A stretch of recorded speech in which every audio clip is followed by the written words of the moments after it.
하루간 경제 뉴스를 종합하는 시간 경제운입니다. 간밤에 미국 연방공개시장위원회 FOMC 회의가 마무리됐습니다. 앞서 상반기 때 6월 금리 인하 가능성이 점쳐지기도 했지만 점점 기대감이 줄다가 결국 이번에도 기준금리를 동결했는데요. 하지만 중요한 건 이번 회의에서 연준이 올해 중으로 금리 인하를 개시할 거란 힌트를 줬다는 겁니다. 이제 앞으로의 미국 통화정책 경로와 국내 통화정책이 받을 영향, 홍 기자의 뉴스 포인트에서 만나보겠습니다. 지금 자리에 홍경표 기자 나와 있습니다. 안녕하십니까? 안녕하세요. 네, 간밤 연준의 기준금리 결정회의 결과부터 정리해 주시죠. 네, 세계 경제의 중심인 미국, 돈값의 기준이 되는 기준금리를 간밤에 연준이 결정했습니다. 네. 이 기준금리에 이제 금융시장 향방이 결정되기 때문에 시장의 관심이 이제 간밤에 미국 연준에 집중됐는데요. 예. 연준은 오늘 새벽에 연방공개시장위원회 FOMC 정례 회의 뒤에 이제 기준금리를 이제 현재 수준인 5.25%에서 5.5%로 유지하기로 만장일치로 결정했다고 밝혔습니다. 네. 연준은 작년 9월 이후 이날까지 이제 7회 연속으로 금리를 동결하면서 2001년 이후에 최고 수준의 금리를 계속 유지하게 됐습니다. 네. 이 시장 예상대로 금리를 동결하긴 했는데 이번 결정의 근거는 뭐였습니까? 연준은 이번 결정과 관련해서 최근 지표에 따르면 이제 경제 활동은 굳건한 속도로 확장하고 있으며 고용 역시 튼튼하다 이렇게 밝혔는데요. 네. 아직 금리를 내리기에는 경제가 달아오르고 있다 이렇게 본 것이죠. 예. 또 이제 물가 상승은 여전히 이어지고 있지만 최근 지표에 따르면 물가 상승률 2%라는 위원회의 어떤 목표에 부합하는 추가적인 완만한 발전이 이루어지고 있다 이렇게 평가하기도 했습니다. 네. 그러니까 당장 금리를 낮출 정도의 물가 진정 수준은 아니지만 금리 인하를 위한 환경은 갖춰지고 있다는 뜻이라고 볼 수 있겠습니다. 네.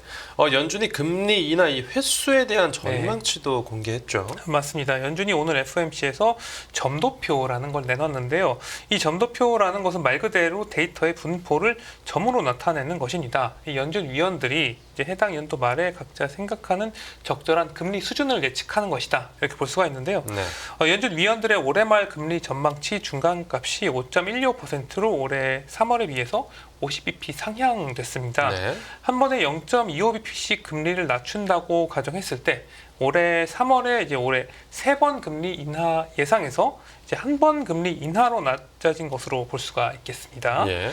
시장에서는 이번 회의 결과에 따른 금리 인하 횟수를 두고 연내 1회 혹은 2회 사이에 엇갈린 예측치를 제시해 왔는데 네네. 이번에 그 점도표가 1회 금리 인하로 나온 것이죠.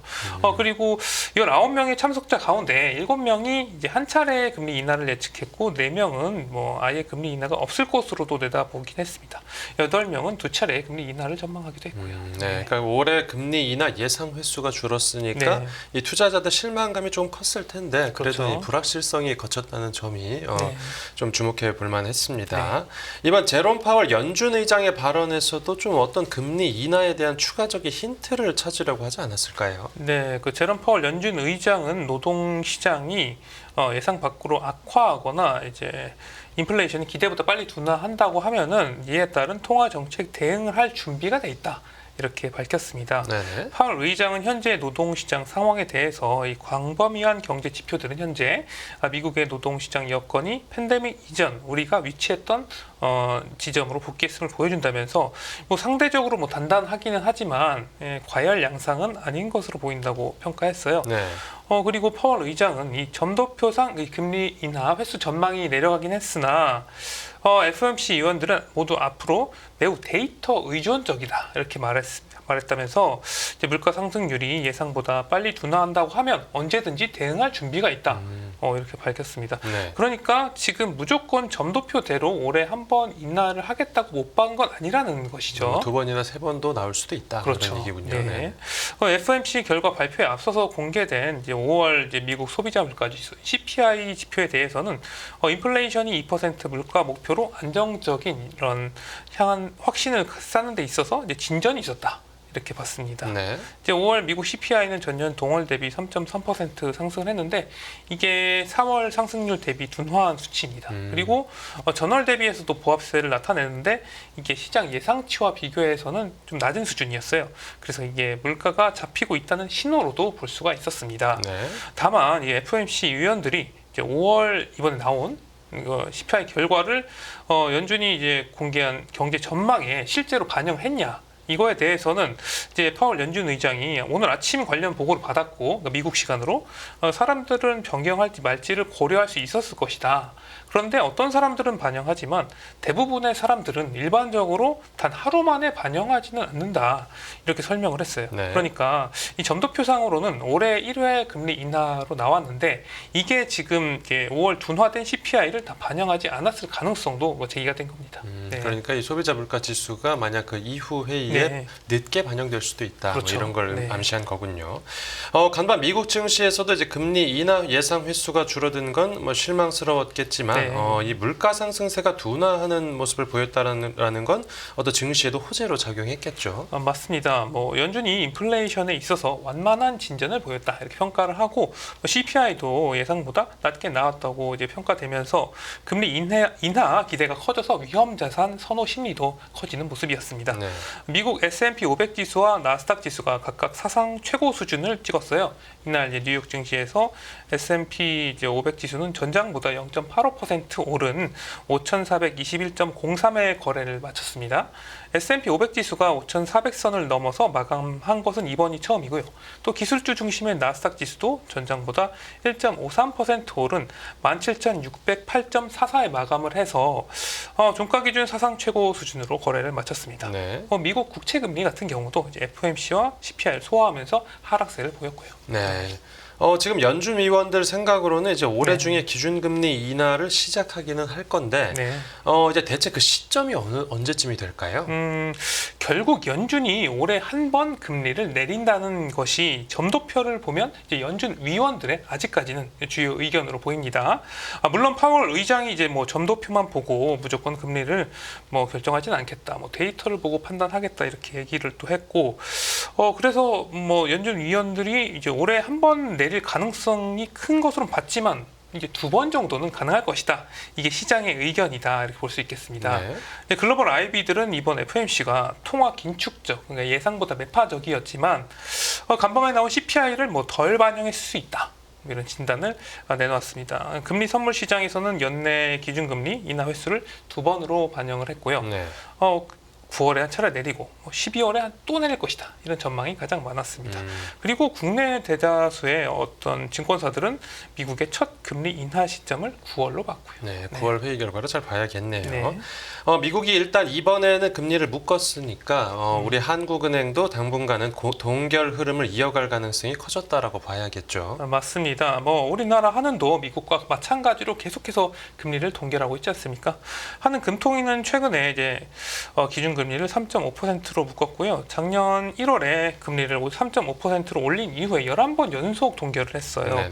지금 시장에서는 언제 금리를 내리나 상당히 궁금해하는 상황이고요. 네. 그럼에도 한은이 11번 연속 동결을 결정한 것은 무엇보다 이 물가와 환율 불안이 결정적 영향을 준 것으로 보입니다. 네. 소비자 물가 상승률은 올해 2월과 3월에 3%대를 유지를 하다가 4월과 5월에 2%대로 내려오긴 했습니다만 예.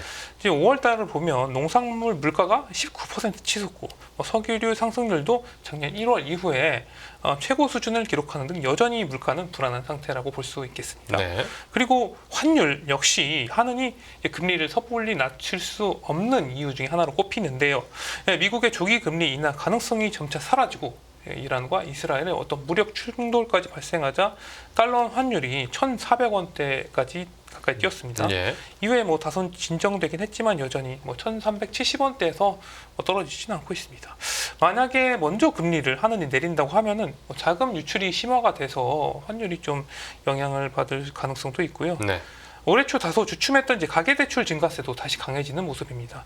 이제 5월 가계대출은 주택거래 증가와 함께 6조 원이나 더 불어났는데 이 금리를 인하하게 되면은 또 가계대출이 늘어날 수 있을 가능성이 높아져서 이 리스크 요인 중 하나로 또 볼 수 있습니다. 네. 또 이번 FOMC 회의에 대해서 이제 우리 당국에서는 어떤 평가를 내놨습니까?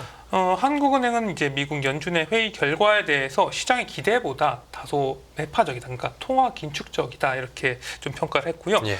연준이 앞으로 발표하는 데이터에 기반해서 금리 인하 시기와 어떤 폭을 결정할 것으로 예상한다면서 향후 물가, 고용 등 주요 지표 움직임에 따라서 시장 변동성이 확대될 가능성이 높은 만큼 이제 국내외 금융 외환 시장 상황을 면밀히 점검할 것이라고 밝혔습니다. 네, 당국 입장까지 들어봤고요. 네. 만약에 미국이 이제 올해 금리 인하를 실제로 시작한다라고 하면 이제 한국은행 통화 정책 경로에는 어떤 변화가 있을까요?